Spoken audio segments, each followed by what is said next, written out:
Hello team, welcome to another ATP Geopolitics video with myself, Jonathan MS Piss. Ukraine War news update, third part thereof for the 3rd of May 2024. This is a geopolitical video and we're going to start with British Foreign Secretary David Cameron visiting Lviv at the moment. He has been over there for I think he got there yesterday, announced that Britain was going to be giving £3 billion of aid this year and in subsequent years to Ukraine military aid. And then so Mr. Cameron now has his own tree in Lviv, which means a good reason to come back to Ukraine, and good news many more times, wrote the city's mayor Andrei Sodovoy. And that's because obviously this idea of returning, of consistently giving aid over subsequent years to Ukraine until the war is over. Of course, as I explained earlier, that will depend on whether the new Labour government, expecting Labour to get voted in instead of the Conservatives in November, whether that will be continued under a new leadership. Right, talking of leadership of a country, I mean, Cameron used to be our Prime Minister. We got Emmanuel Macron, the President of France, here. I meant to share this with you the other day, but I actually forgot to go through it. I had it up on the screen and just forgot to talk through it. Right, another year, another blockbuster Economist interview with Emmanuel Macron, says Shashank Joshi. So this is Emmanuel Macron featuring in an Economist article, a quote, "A civilization can die," Mr. Macron warns, "and the end can be, quote, brutal. Things can happen much more quickly than we think." I think we need to understand how precarious society is. I remember realizing this. In fact, it kind of made me, it didn't make me, but I was referencing it when I wrote my first book in the series. I've written a couple of fiction books. I'd love it if you guys bought them, because obviously that'd be awesome. Survival of the Fittest, Metamorphosis. It's about pandemic. I wrote that in 2016 and wrote the second one in the series. I still need to write the third one. Survival of the Fittest adaptation. And I remember thinking back during the London riots in the UK, where there was someone that was shot in Tottenham, I think it was, and by the police, which is very rare because police don't generally have guns unless there are guns involved.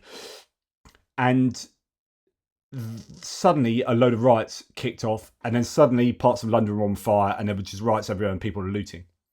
And it made me realise that, you know, you went from one day where everything was normal to the next day or a few days, and suddenly you realise that, oh my goodness, this is a bit of a tinderbox and things are literally on fire and society is breaking down really quite quickly when you take some of those guardrails away, or you feel the guardrails away. And so I wrote this book on a pandemic hitting, and it's kind of a zombie apocalypse type thing. But the whole reason I wanted to use that vehicle was because you could then do loads of moral philosophizing and get some big ideas and look at those big ideas, because it's about a breakdown of society.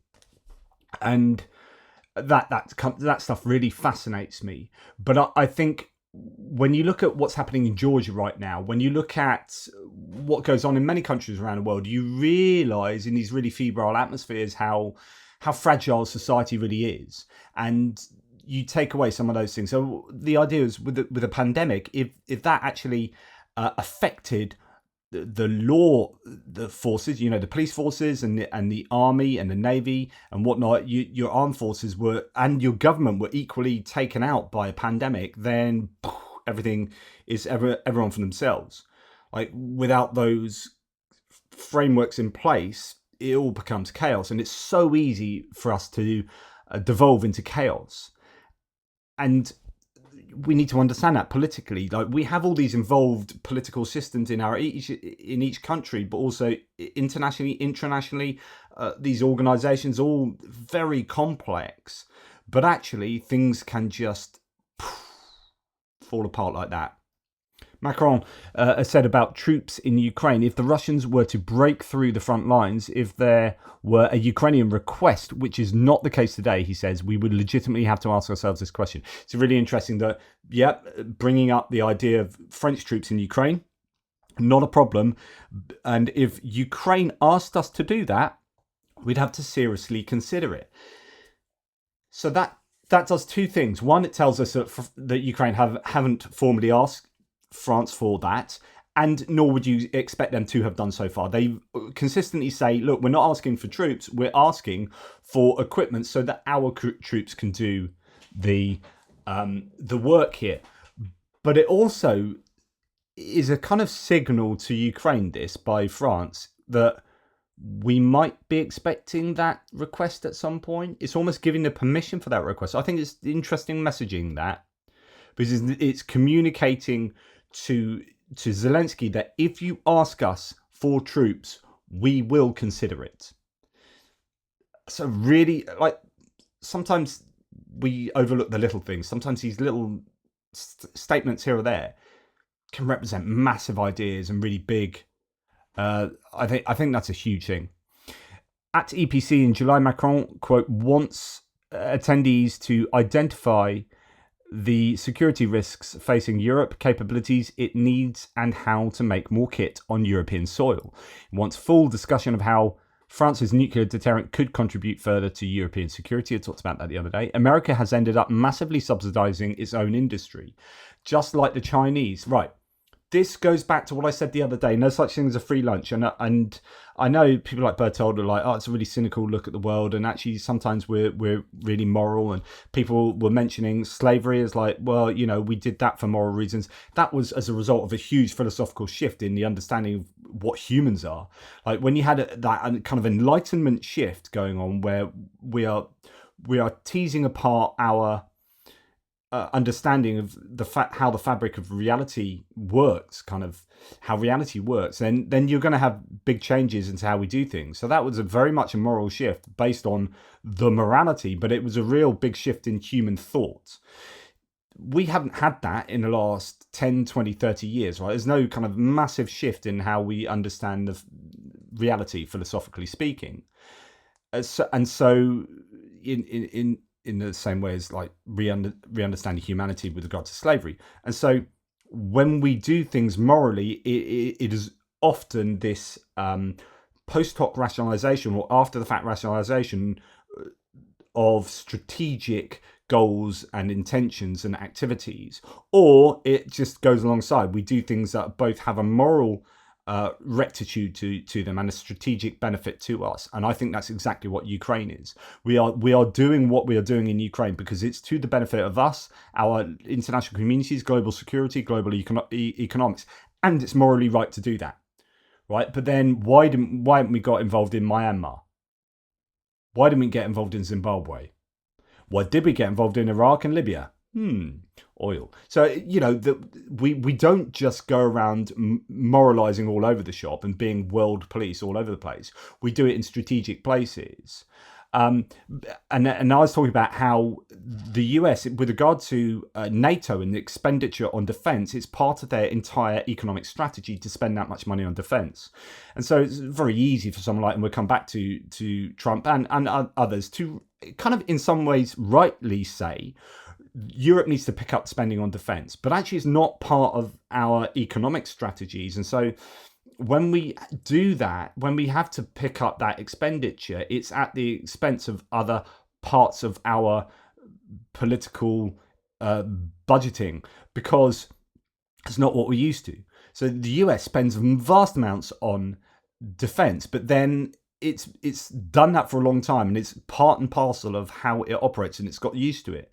So if we need to move to 2.5% or even to 2%, then actually that's really takes a lot of political shifting and moving to 2.5% and then even 3%. So Trump has come out today and said NATO needs to, I think, move to 3%, or hinting at that could be a good idea. Now we can agree with that, but it's actually very difficult for a country that has not done that ever to suddenly spend that much on defense. But then when it does do that, then you can get used to having an economy that is somewhat built on defense manufacturing, right? Which is kind of what Macron's saying here. So America has ended up massively subsidizing its own industry. So it subsidizes that defense industry, and either by actually strategic planning, economically speaking, and literally giving money to defense contractors and working with defense contractors like that, or a kind of top-down approach whereby we're going to spend lots of money on employing huge numbers of defense personnel, place them around the world, and that will draw a demand from our defense industry. So it's a kind of subsidization by we're paying these guys to demand that stuff, as well as subsidizing from the bottom up. Do you want? Hopefully that makes sense. But it means that America's a very different kettle of fish to much of the rest of the world. So Macron says, China and America massively subsidize their own industry, but Europe is not being protectionist, but realist when it comes to do the same. Specialization cannot mean a fair share of subsidies for all countries. So he's saying that we should do that. And actually, France is a good example of that. So I've lived in France. I've taught in France when I was younger and whatnot. I have a French degree, indeed, or degree in French. France is interesting. When you go to France, you look around at the post office and any of these government agencies, and you look at their cars, and they're all French cars. They're Renault or Citroën or Peugeot or whatever, and that makes sense because that's what the French do, and they protect their own industries by buying all of their own stuff.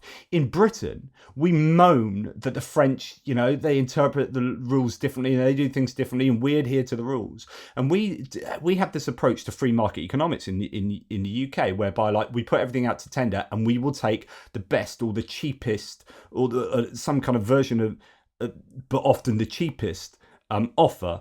So when we put out a government tender, and it's all takes forever and whatever, but eventually we invariably make a choice that doesn't benefit our own industries. We're not very good at strategically protecting our own industries, and as a result, our car industries have died off in the UK. Our manufacturing has been shot, and what's happened really to our car industry? We didn't protect it. The French protect theirs, and this is that argument. Okay, on the one hand you have free market economics, on the other hand you have strategic planning, but somewhere in the middle you have a mixed economic approach, which the British used to be pretty good at, but we kind of moved away from that and gone, free market, oh, we've got no industry left because we've shipped all demand to entities outside of the UK.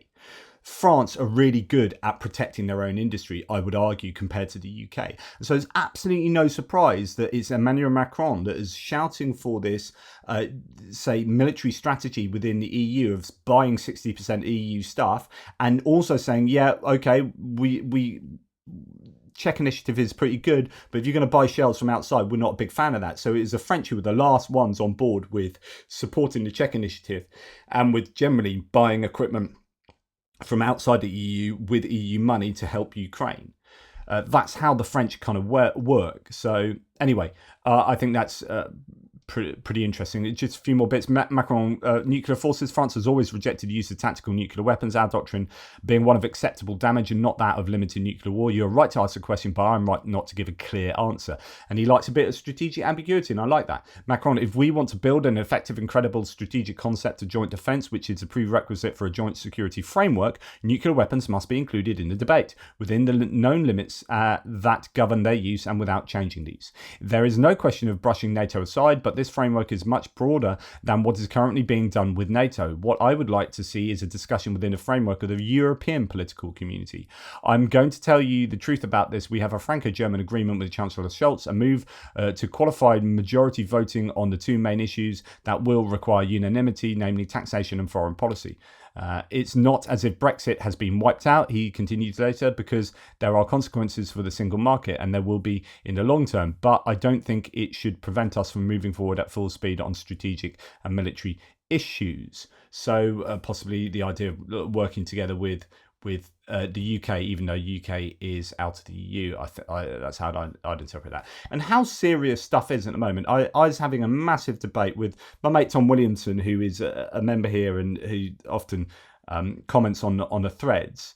I know him on Facebook, and he is like, I'm arguing with someone about Ukraine. And I got involved in this, and I went a bit hard on it actually, because this guy was just spouting complete Russian disinformation, and then saying, "Oh, both sides are just corrupt," and that kind of both sidesism. as if they're equally corrupt, and that one side isn't striving to move in that direction, the other side is definitely going in that direction. Like, to completely ignore that, and all the kind of, oh yeah, Johnson stopped peace at the beginning, there should have been peace at the beginning. It's like, well, what about what the Ukrainians want? And actually that's not what Johnson did, that's been debunked, and blah blah blah blah blah. So get involved in all this. But when you have people that are arguing, oh, there should be peace, and it's kind of almost, it's sort of Ukraine's fault that this is going on. And you look at what Latvia is doing now, digging their own defence ditches near the border with Russia. First defensive line will be created at a distance of about a kilometre from the border with Russia, and near their Terahovo border checkpoint in the Ludza region. Latvia plans on spending 300 million euros over 5 years to strengthen its borders. That's where we're at now. And that's because people who understand Russia, like the Baltics, know who Russia are and are doing things to protect themselves against Russia. So you can bang on about how corrupt Ukraine is, right? But it doesn't solve the problem that Russia is an invading menace to democracy and safety around the world and around Europe. Anyway. So that's what Latvia are doing. And I think it's stuff like that signals to us what state we are in. Freaking building trenches, military fortifications inside your country because you're afraid of being invaded. Like, this is just like World War II. There's been a clear uptick in Russian activity in Europe, but the cause is unclear. NATO allies are deeply concerned about recent malign activities on Allied territory, including hostile state activity affecting Czechia, Estonia, Germany, Latvia, Lithuania, Poland, and the UK. Right, that's that NATO statement I read to you earlier today in a previous video. I'm just returning to that to get this sense that, again, Latvia building trenches, Macron saying what he was saying, talking about using nuclear to defend Europe, and it's all getting serious. Then we have this. So this is from Tord Ara Iversen, Norwegian analyst. Highly interesting, not surprising. Quote, the Norwegian Police Security Service have uncovered Russian intelligence activity in Western Norway. Purpose behind some of this activity could be preparations to sabotage critical infrastructure. The Police Security Service say they have exposed several agents, but will not say how many. End quote. Objects of interest for Russian services are reportedly the major oil and gas installations, hydroelectric plants, and other grid infrastructure, and Håkonsvern naval base. So this is Norway now having evidence of Russian interference within Norway and saying our security is being compromised by Russian subterfuge activities or preparations thereof. This is serious. Germany accuses Russia of cyber attack against governing party in 2023. So last year, Germany on May the 3rd, today, have blamed Russian-backed hackers for a cyber attack against members of the German Social Democratic Party last year and promised a response. I have long said that cyber warfare is like real warfare. It's functionally the same in many aspects. If you're going to take out a hospital from working, it's the same as bombing the hospital. It's the same as burning down the infrastructure. Right, so that, I think, should be seen as warfare. Speaking at a press conference in Australia, German Foreign Minister Annalena Baerbock said that the investigation into the incident has concluded and pointed to Russia as the culprit. Quote, today we can say unambiguously we can attribute this cyber attack to a group called APT-28, which is steered by the Military Intelligence Service of Russia. We're at war, guys. And this is serious. Oh, yeah, but Ukraine's corrupt. We're at war, guys, and this is serious. Germany concluded a probe into that cyber attack.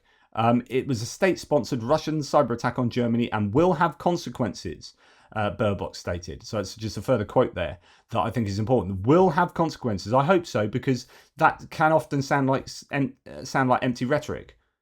It's a bit like the US Blinken with China. You will have consequences if you help Russia. Oh, you are helping Russia. So it's going to be really interesting to see where the US goes with China and how it is facilitating Russia's war.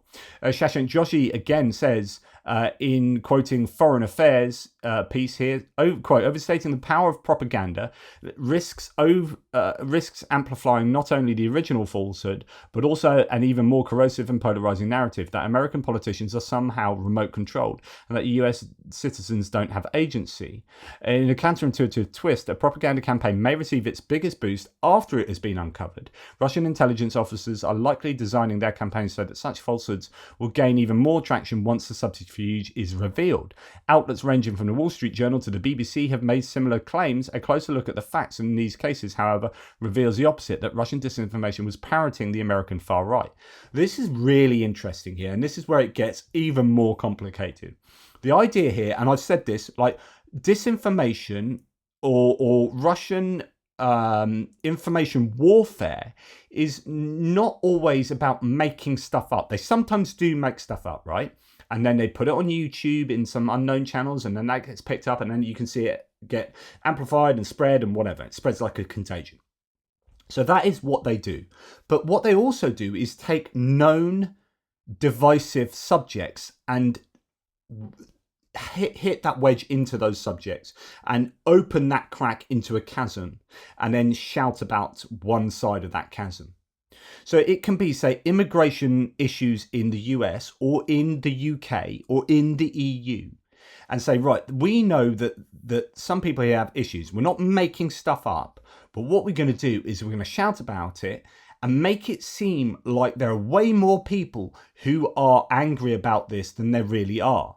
And so then what that does is create more people who kind of follow along like sheep going, oh my goodness, oh look, all these people shouting about it. Oh yeah, oh it's making me angry too. And they go along with the flow, but actually they're being artificially propelled by a tidal wave that is essentially a troll farm in Russia, or at least is mainly a troll farm. So that tidal wave, when you strip back the Russian interference, is only relatively few people who are annoyed about something that's not been made up, is potentially a genuine issue, right? So, but it's this amplification. And then when the media pick up this is Russian disinformation, it feeds into the amplification of the original issue. And the Russians get even more traction by the uncovering of the Russian disinformation influence. And it's, oh my goodness, so you're damned if you do, damned if you don't. Absolutely fascinating ideas, those. But my goodness, scare the bejesus out of me. Right, Gazprom, the Russian hydrocarbons giant, has reported a record net loss for the first time since 1999. At the end of 2023, it went into a loss, which amounted to 629 billion rubles, so that's $6.7 billion, and follows the company's report on international standards. Analysts did not expect such a result. According to their forecast, the company should have shown a profit of $4.8 billion, writes Interfax. The last time Gazprom showed a net loss was in 1999, and all other years the company was profitable. It's the largest Russian global gas company.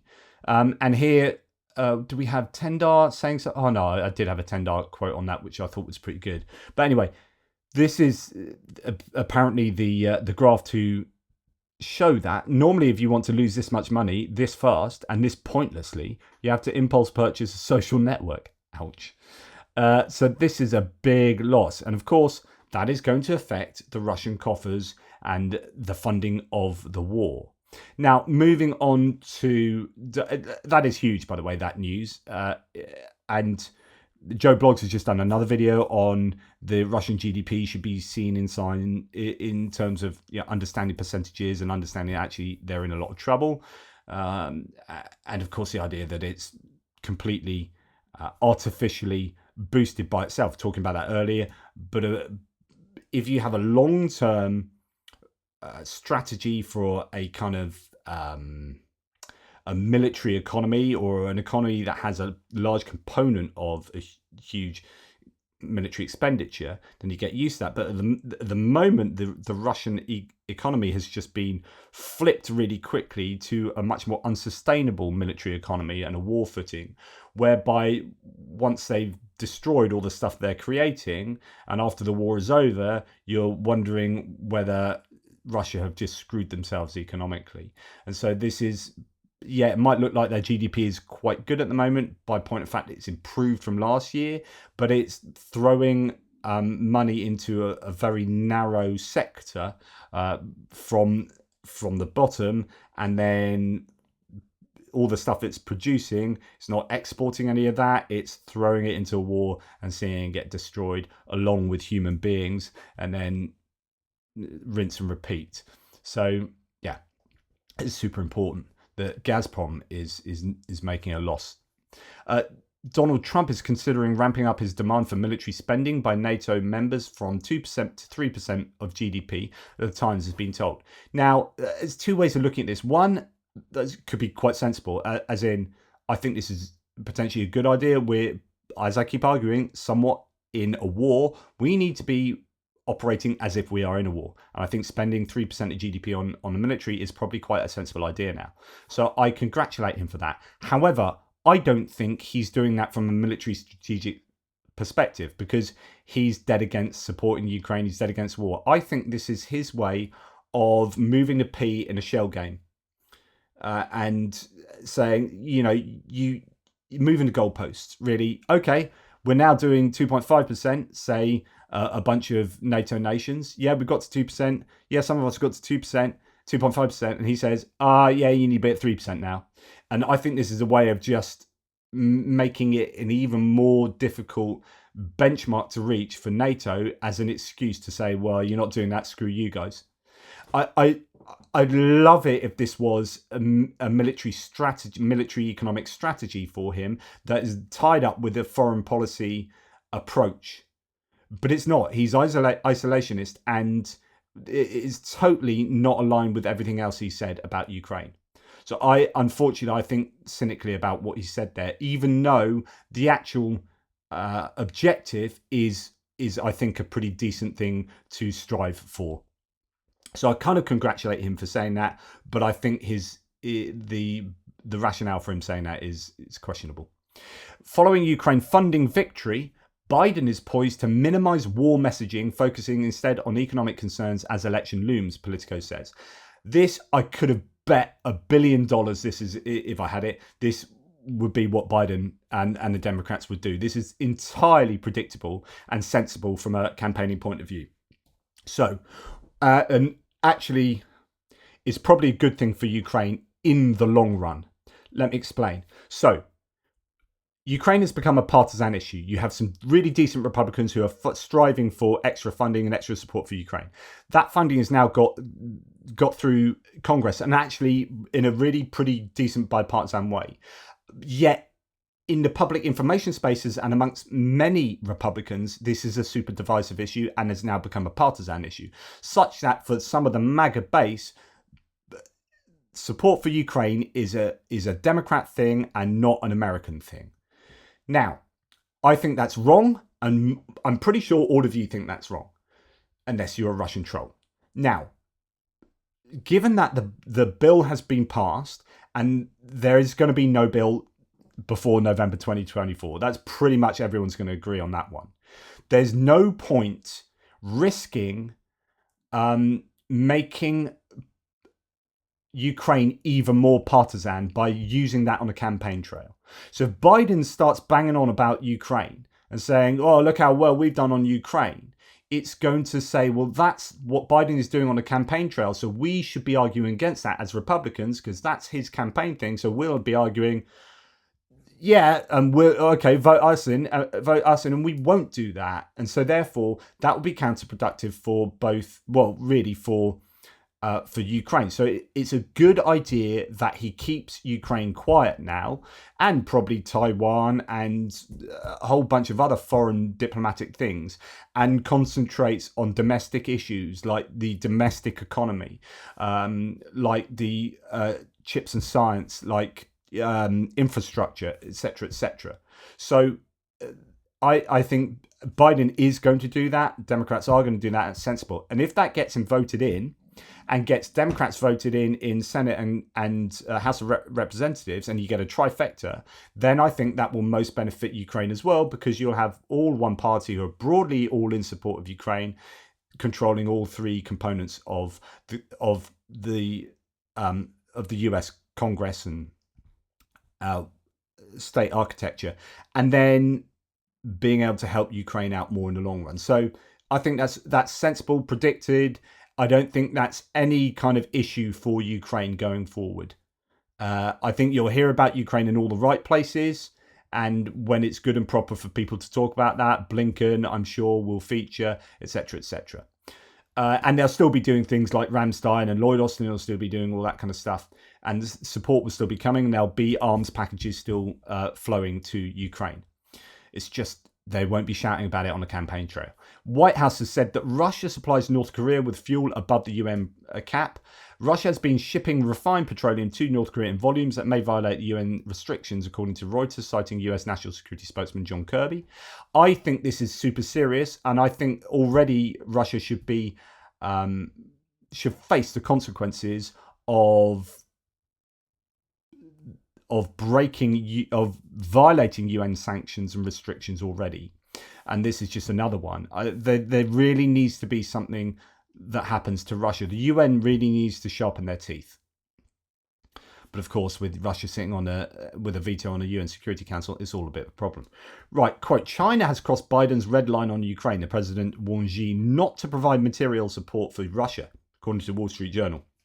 So Biden warned China 2 years ago not to provide material support for Russia's war in Ukraine. And on Friday, Blinken conceded that Xi Jinping has ignored that warning. So the problem here is, well, China, Blinken said, is overwhelmingly the number one supplier of Russia's military-industrial base, with the material effect of having fundamentally changed the course of the war. Whatever Mr. Biden chooses to do next will be momentous for global security and stability. This is the problem. Do you know what? This is such a difficult position. When you set out red lines, Obama did this, didn't he? Red lines with Syria. You set out a red line, you say, if you do that, honestly, there's going to be some serious consequences, he said to Russia, and then, or Syria, chemical weapons. Then they did that, and it's like, oh my goodness, now we have to actually do something. And that doing something will be us committing military to this region and costing an awful lot of money. And look at Afghanistan. And so you can understand why Obama in that situation, or anyone, walks back from red lines, because what you're trying to do is sort of bluff the other person or the other entity into not doing that, to deter them from doing that. So nuclear is a deterrent. If you do that, we will set off a nuclear missile. Then they push the boundaries, the other people, and they go up to that, bit like a child at the door. Don't you come out of your room, and they step on the threshold and they put their foot just on it, and you're like, oh, is that out your room? Oh, what do I do? And you end up doing nothing, right? So this is what's happening here, and the idea is that, okay, well, I should really use a nuclear missile now, but that's nuclear war. So, with red lines, like with behavior management of children, is that when you say something, you absolutely have to do it. Otherwise, you end up showing yourselves as impotent. And that's difficult when you're talking about things like war, because you're committing your citizens to going and fighting in a war, or whatever it may be. Now, here we have China being threatened by the US, rightly so, because the Western world needs China to understand that they can't do that. But the problem is, what are the ramifications of crossing that red line? Now China are doing that, and they're taking the piss because they know they can. Because actually, what can America do that doesn't start us towards a confrontation directly with China? Which is, if you didn't think we're in World War III, if you don't think we're already in it, then we will be in it. So this is horribly difficult. I don't know the answer to this, but somehow the US needs to be really strong on China without escalating things too much. It's so freaking delicate. I mean, this is who would want to be a foreign diplomat in making decisions like this, or a president making decisions like this. It's very easy to go, oh, Blinken or US or whatever, setting those red lines. They were right to do that. You need to deter China, but now it's come down to China having broken that. You either walk back from that, which shows you that you're weak and you're powerless to when people step up to your red line, or you do something strong to that, which is potentially World War III. And it's actually China's fault for then breaking those red lines and sending us into World War III. But no one wants World War III. It's so horribly, horribly morally complicated. Right, Ben Hodges here saying, just getting started. Doomers like JD Vance have no real appreciation of the strength of American industry. It's in America's interest that Ukraine defeats Russia. This will fix European security for decades, will deter China, talking about deterrence, and will lead to the isolation of Iran. So this is in answer to JD Vance, who's a bit of a doomer. I'm going to talk about him in a second. So he's anti-Ukraine. He's changed his view. He's a former vet, but actually I think he only worked in the press office previously, someone was saying the other day. Now, he's very negative about the US supporting Ukraine in any way, but here we've got the argument that actually ramping up support for Ukraine is ramping up US military industrial complex, which not only supports jobs and taxes and blah, blah, blah, but actually puts the US in a very strong position if something needs to happen with China. You need your shell production to be working optimally. So 155 mil shell production in Scranton, Pennsylvania reached a volume of 36,000 per month. That's just in one place. And they were at 14,000. So now they've gone over 28,000, which is what I last saw. Now 36,000 in one place per month. So that is incredible. And that is the largest plant. But so the US are really ramping up. And here we've got Ben Hodges, retired general, saying this is great and we're just getting started, but having a bit of a go at people like JD Vance. Right?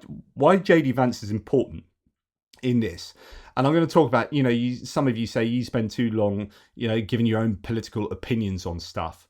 But, that's why we're here. I could just report what people say and then it'll be very vacuous and empty.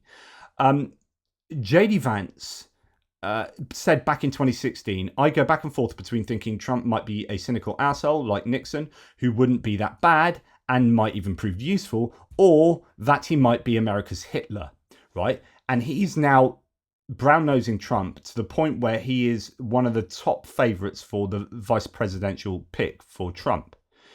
Now, if he's anti-Ukraine, dooming on Ukraine, sort of a bit aligned to Marjorie Taylor Greene approach to international politics, then this is a problem if he ends up being the vice president, which is again why I go back to preferring a Biden trifecta if we're only considering support to Ukraine, right? Not talking about any other political areas. JD Vance is a problem for a VP pick. And this is my own little personal bit, but this is so funny. I think this is brilliant. And you should watch it. And this is someone getting owning themselves in a massive double standard here. Okay, so you agree that people who break in and vandalize a building should be prosecuted? Exactly. Okay. Which is in response to the universities being occupied and vandalized and whatnot, the university buildings by supposedly pro-Hamas protesters, right? So she brings us up and says, oh, you're dead against that. Okay, so you agree that people who break in and vandalize a building should be prosecuted? Exactly. Okay, I'm just checking because you did help raise money for people who did so on January 6th, which was, impeding an official proceeding, breaking into a building that they weren't allowed to be in, and vandalizing the Capitol. Ooh, drop mic. And of course he goes, blah, blah, blah, blah, blah. Yeah, if you think breaking in and vandalising a building, they should be arrested and thrown into prison, why is it that you raise money to support those who are seeking to be arrested and thrown into prison for breaking into the Capitol? Methinks you have a double standard, my friend. Right, anyway, that's just my aside there. After being interviewed by Tucker Carlson, Russia's leading fascist Alexander Dugin gushes about how much they have in common and says, the genocidal political philosopher Alexander Dugin, who hates the Ukrainians that much, and Tucker Carlson. He doesn't want Americans to move to Russia because he prefers they damage the West from within. In other words, this is your best mate, Tucker, and he wants America to eat itself from within. Yeah, there you go. Anyway, it'd be useful to look into. Oh, look, Sean Pinner there. I interviewed him recently. So anyway, quote, on his Telegram channel, Dugin boasted about 6 million views for his sit-down with Tucker Carlson, and even urged Russian authorities to unblock Twitter since it is now controlled by the libertarian Elon Musk. He expressed excitement about piercing the veil of the Western mainstream media, describing Carlson as journalist number one in the world. So that's how much Alexander Dugin likes Tucker Carlson. And when you have a genocidal philosopher advocating Tucker Carlson, if you still like Tucker Carlson, you need to worry about your own, I think, evaluation of who that man is. Right, JR sent me a thing on Unilever. Goodness me, it's another, and this Unilever is a massive multinational, or a massive company, sorry, that owns many different brands, and they're still paying lots of tax dollars into Russia. Of course, when it comes to things like food and medicinal toiletries and stuff, they're the things that haven't been sanctioned. But anyway, Unilever is still certainly operating there. Now, there's a new Reporters Without Borders published World Press Freedom Index, which is a bit like Transparency International's Corruption Index. This is about world press freedom. Results are very predictable. Nordic countries and the Netherlands take the first 5 spots, and 17 out of 20 countries are European. Baltic countries also fared well, all countries making the top 15, and Estonia taking the 6th spot. In Finland, the biggest problem was the safety and protection of journalists, which can in part also be attributed to Russian active measures. I suggest you read Jessica Ara's Russian Trolls, I think Russia's Trolls, which is a great book. I'm due to interview her at some point, but I can't get hold of her at the moment. Anyway, she's Finnish and talks about how the Russians are really actively involved in disinformation and attacking of journalists and harassing them within Finland. Ukraine has improved vastly and is now ranked 61st. They were 79th last year, so that's really good. Out of 180 countries, Russia is 162nd. Their allies didn't fare well either. Venezuela, Belarus, China, Iran, North Korea and Syria all down the bottom, and that's who Russia hangs out with. So press freedom, the World Press Freedom Index is a fascinating report there. And I'll tell you what, Ukraine moving in the right direction, Russia not so good. Situation with media freedom in the world is the worst, though, it ever has been in the last 10 years. So it is getting worse. RSF has presented a press freedom rating of 180 countries, in which Ukraine, as mentioned, ranks 61st. The organisation notes that the war on the territory of the country significantly affects the media sphere and the safety of journalists. The most dangerous countries for journalists' own activities are Russia, Belarus, Myanmar, China, North Korea, Vietnam and Afghanistan. Right. Ukraine's negotiations on joining the EU will be extremely difficult, according to Latvian President Rinkovics. Quote, membership in the EU also means quite a lot of responsibilities, and in a country that is currently at war, it is certainly not so easy to carry out reforms or transformations, though they are doing that, according to Ursula von der Leyen, quite impressively. Therefore, I think that, yes, we need to give a positive signal to Ukraine and Moldova in June that we are starting negotiations, which is not to say let's not do it. It's saying it's going to be difficult. You're at war, but let's get this thing started. But be under no illusions, it is not going to be easy for Ukraine to join the EU, and it will take a long time. So many people saying it ain't going to happen before 2030, and that's just realistic. Okay, on to Georgia again for another day. More and more people are coming out to protest a rally in Tbilisi, so they're just streaming onto the streets just continually, and indeed, you know, I saw them going up through the metro in Tbilisi, and just throngs and throngs of people. For a country of only 3.7 million, it's impressive. Number of people on Hero Square is growing by the minute, said Nexter last night. A massive accumulation of people there. Absolutely huge. This is an absolutely vital moment in terms of politics. It's an inflection point for the region. Like, Ukraine is an inflection point obviously for Ukraine, but also for our relationship with Russia and for Russia's power going forwards. Well, I think this is a huge moment as well, and which way it's going to go, I don't know. But it was interesting listening to the report from a guy who's on the ground there for the Kyiv Independent, who was interviewed by Ukraine the latest, talking about, because this happened last year when they tried to roll out the same law, and they took it back and said, okay, we're not going to do it, and then they just tried again this year. But there are more people, I think, this time round, and the police are being more violent this time round. And indeed, there was a pro-government, not protest, a pro-government rally that happened a few days ago. And apparently what the government did is they bussed 100,000 people in and bribed them with wine. So they gave them wine there, predominantly old people from the country and whatnot. And apparently most of the people who were bussed there didn't even know why they were being bussed in. They were at a pro-government rally and they didn't even know why they were there. And that was the extent that the government were trying to go to present to the, I guess, international viewers, but also their own country, that, hey, we're a popular government, people love us. And then the spontaneous, more organic protests against that government are just vastly more powerful. In 7 years of watching protests in Georgia, says Neil Hauer from the ground, I've never seen anything like this. Starting to look bad for the Georgian Dream government, as you can see here from lots of pictures. Really impressive. Tbilisi is paralysed, says Felix Light, and Neil Hauer goes on. Mass protests in the provinces now too. So this one is in Batumi, plus many protesters heading to the capital from elsewhere. Georgia's football team, national heroes since they qualified for Euro 2024, have also come out supporting the protests. It's always good to get that kind of cultural validation as well from in this case sports teams. So that's is incredible. And here we have someone belting out a very meaningful Georgian song that goes, freedom does not come easily, freedom belongs to the lions.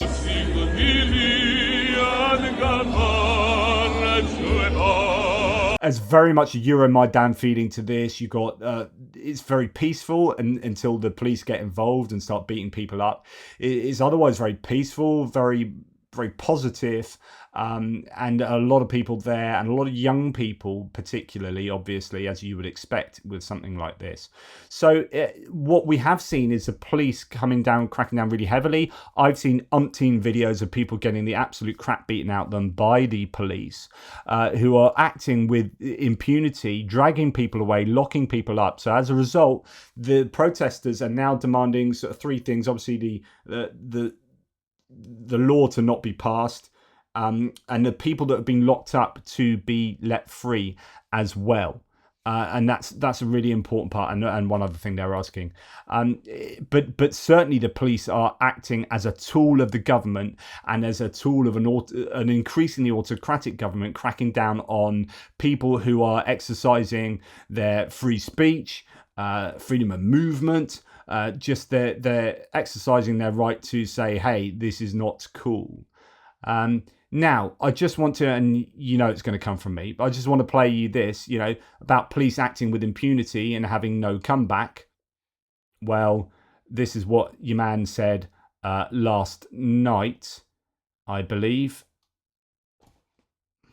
We're going to rebuild our cities. We're going to bring them back like they used to be. We're going to make them safe places again. We're going to give our police their power back, and we're going to give them immunity from prosecution. So they're not prosecuted for doing their job. We'll take over the horribly run capital of our country, Washington, D.C., and clean up, renovate, and rebuild our capital city so that it's no longer a nightmare of murder and crime.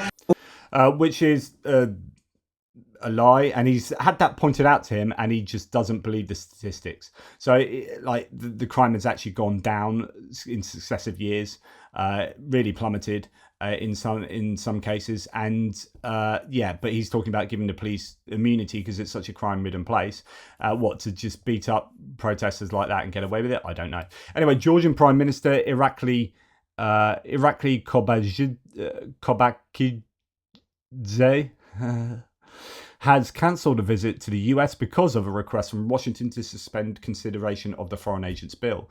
So there's looking like there's a little bit of pressure on Georgia, but I think, it's again tread lightly, isn't it? Because they don't want to be accused of encroaching onto Georgian into Georgian politics and give Russia an excuse to like claim, a bit like with Euromaidan when you had Senator John McCain, you had Victoria Nuland coming out to Ukraine to rightfully support the protesters and what they were doing in trying to change the direction, or well, not change the direction, to keep Ukraine on the right path to European sphere of influence. But it was the Yanukovych who did the U-turn himself, and that was seen by Russia as the US getting involved, and therefore Euromaidan was a US thing, blah blah blah blah blah. So here you've got to be careful not to get too involved. You want to support the Georgians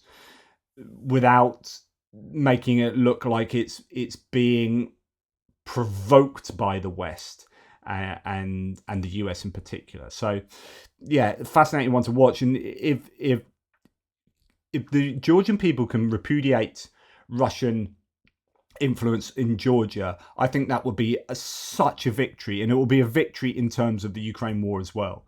You've got to remember the Georgians are the highest number of foreign fighters in Ukraine fighting for Ukraine, and